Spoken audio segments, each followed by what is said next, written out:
تو توبہ کرنے والے کو یہ سمجھنا چاہیے اللہ کی نافرمانی کر کے جو میں نے مزہ لیا ہے، جو فائدہ اٹھایا ہے، جو آسانیاں لی ہیں، جو دنیا جیتی ہے، اس کا کفارہ ادا کر رہا ہوں، یہ سوچ کر آدمی کو صبر کرنا چاہیے، لگے رہنا چاہیے، جمے رہنا چاہیے۔ کیا ہوا معلوم ہے؟ 50 دن کے بعد اللہ تعالیٰ کی طرف قرآن کی آیت نازل کی گئی۔ اللہ چاہتا تو صرف خبر دے دیتا، نبی کو حکم دیتا، معاف کر دیا میں نے، لیکن کیا اعزاز کی بات ہے، تینوں کے بارے میں، ان تینوں صحابہ کے بارے میں قرآن کی آیت اللہ نے اتاری۔ سورہ توبہ میں اللہ نے فرمایا وَعَلَى الثَّلَاثَةِ الَّذِينَ خُلِّفُوا، وہ تینوں کے تینوں جنہیں میدان جنگ میں پیچھے کر دیا گیا تھا، ان کی توبہ بھی اللہ تعالیٰ نے قبول کی۔ بھائیو یہ کیا تھا معلوم ہے؟ سیدھے سیدھے جنت کی بشارت تھی، سیدھے سیدھے جنت کی بشارت تھی۔ آزمائش سخت ہوئی، مشکل بہت ہوئی، مجاہدہ کرنا پڑا، جہاد سے گزرنا پڑا، لیکن اس کے بعد کیا ہوا؟ ہوا یہ کہ اللہ تعالیٰ نے جنت کی بشارت دی، اور صرف جنت کی بشارت ہی نہیں، صورتحال یہ کہ قرآن کی آیت بنا دی، قیامت تک ہر بچہ جب قرآن پڑھے گا ان تینوں کا تذکرہ کرتے ہوئے گزرے گا، نام ہمیشہ کے لیے اللہ نے زندہ کر دیا۔ کیا کمالے تھے حضرت کعب بن مالک، اگر واپس لوٹ جاتے، جھوٹ بول کر بچ جاتے، کیا کما لیتے ہیں؟ آج 79 منافقین میں سے کسی کا نام ہمیں نہیں معلوم ہے، ہم اور آپ کو کسی کو معلوم ہے؟ ہاں کتابوں میں جا کے ڈھونڈیں گے تو شاید 2-4 نام کہیں سے ڈھونڈ نکل آئے، اکثر تو گمنامی کی موت مر گئے۔ اللہ نے کعب بن مالک کی ثابت قدمی کا یہ اجر دیا، مرتے دم تک قرآن میں ان کے نام کو اللہ نے زندہ کر دیا۔ وَعَلَى الثَّلَاثَةِ الَّذِينَ خُلِّفُوا، وہ تینوں جو میدان جنگ سے پیچھے رکھ دیے کر دیے گئے تھے، اللہ نے ان کی توبہ بھی قبول فرما لی۔ حاضرین گرامی قدر، مثال صرف میں نے دی ہے یہ بتانے کے لیے کہ ہمیشہ ایک بات یاد رکھو، توبہ ہے نا وہ اپنی قیمت وصول کرتی ہے، توبہ اپنی قیمت وصول کرتی ہے، لیکن اس کے بعد جو نوازے جاتے ہیں نا، اتنی بڑی نوازش ہوتی ہے، اس کے مقابلے میں یہ قیمت کچھ نہیں جو ہم چکاتے ہیں۔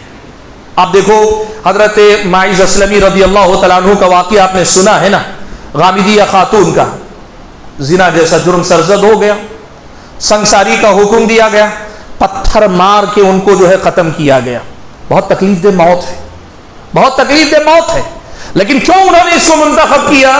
وہ توبہ کرنا چاہتے تھے، ان کو معلوم تھا یہ ہماری توبہ ہے کہ اگر حد اسی دنیا میں مجھے قائم کر دی گئی، میرا گناہ دھل جائے گا، معاف ہو جائے گا۔ وہ اپنے گناہ کی قیمت چکا رہے ہیں۔ کیا ہوا؟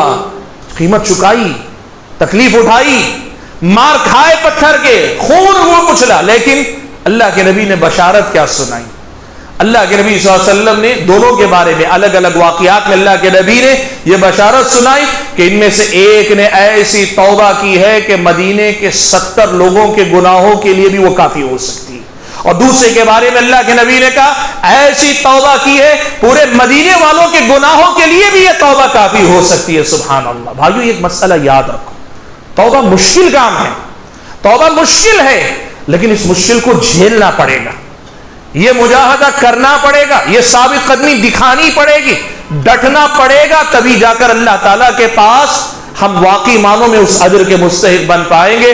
ورنہ ہم اور آپ اکثر دیکھتے ہیں کتنے ہمارے بھائی، کتنی ہماری بہنیں توبہ کرتے ہیں، توبہ کرتے ہیں، سچی توبہ کرتے ہیں، اس میں کوئی کھوٹ نہیں، توبہ سچی کرتے ہیں، لیکن توبہ کے بعد وہ جو آزمائش کا ایک مرحلہ، مشکلات کا ایک دور آتا ہے، اس کو جھیل نہیں پاتے، اس کو برداشت نہیں کر پاتے، پھر اس کے بعد واپس لوٹ جاتے ہیں، کبھی نفس کے ہاتھوں مجبور ہو جاتے ہیں، کبھی لوگ کہتے ہیں حالات کے ہاتھوں مجبور ہو جاتے ہیں، کبھی دنیا کے تقاضوں کے حالات کے ہاتھوں مجبور ہو جاتے ہیں۔ لوگ مجبور کہتے ہیں، اسلامی شریعت کہتی ہے اللہ نے اگر توبہ کا حکم دیا ہے تو تمہاری استطاعت میں ہے، اسی لیے اللہ نے حکم دیا، لا یکلف اللہ نفسا الا وسعها، اللہ کسی بھی نفس کو اتنے ہی کا مکلف کرتا ہے جتنی اس کی استطاعت ہے۔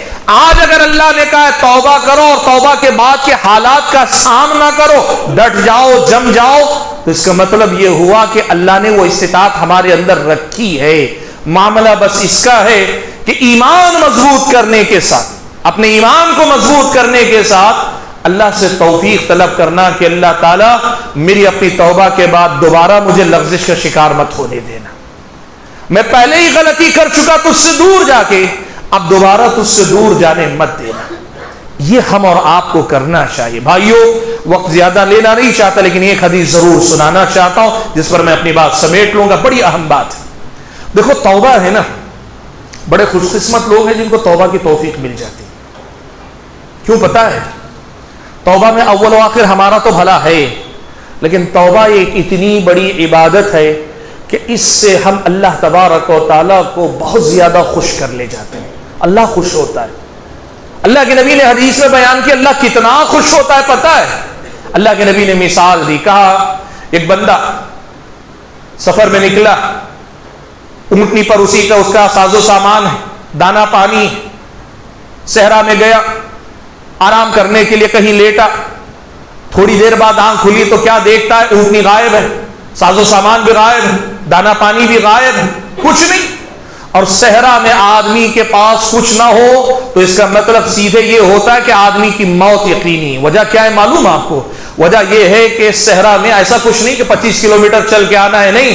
صحرا میں کئی بار آدمی سارا دن گھوم کر وہیں واپس پلٹ کر آتا ہے، راستے نہیں پتہ کر پاتا ہے. آدمی پیدل سفر کر کے نکلنا تقریباً ناممکن ہوتا ہے. اللہ کے نبی نے کہا اس آدمی کی حالت بھی یہی ہوئی، مایوس ہو کر کہ اب تو موت ہی ہے اور کچھ نہیں.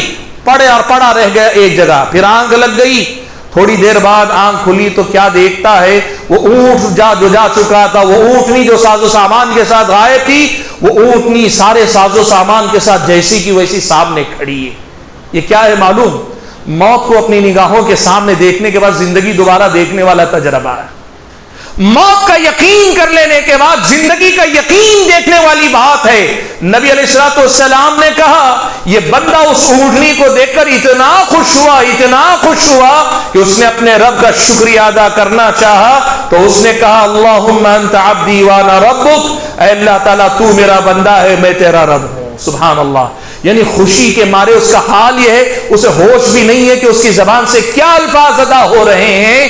اللہ کے نبی صلی اللہ علیہ وسلم کہنا یہ چاہ رہے ہیں اخطأ من شدت الفرح. اللہ کے نبی نے کہا یعنی وہ کہنا چاہتا ہے کہ اللہ تعالیٰ میں تیرا بندہ ہوں، تو ہی میرا رب ہے، اگر مجھ پہ یہ احسان کرم ہوا ہے تو بس یہ تیرا کرم. وہی کہنا چاہ رہا ہے لیکن مارے خوشی کے اس کا دماغ اس کی زبان ایک دوسرے سے تال میل نہیں بٹھا پا رہے ہیں اور وہ یہ کہنا کچھ چاہ رہا ہے، زبان سے کچھ نکل جا رہا ہے.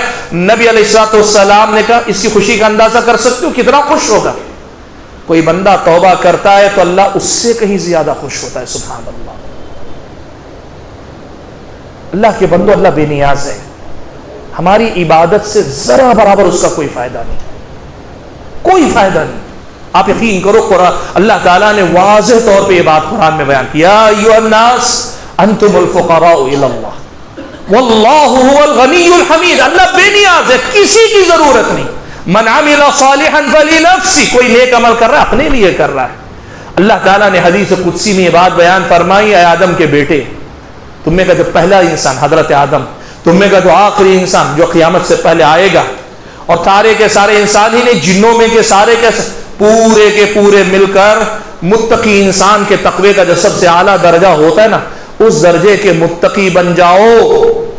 ما زاد ذلک فی ملکی شیئا، اس سے میری بادشاہت میں ذرا برابر کچھ اضافہ ہونے والا نہیں.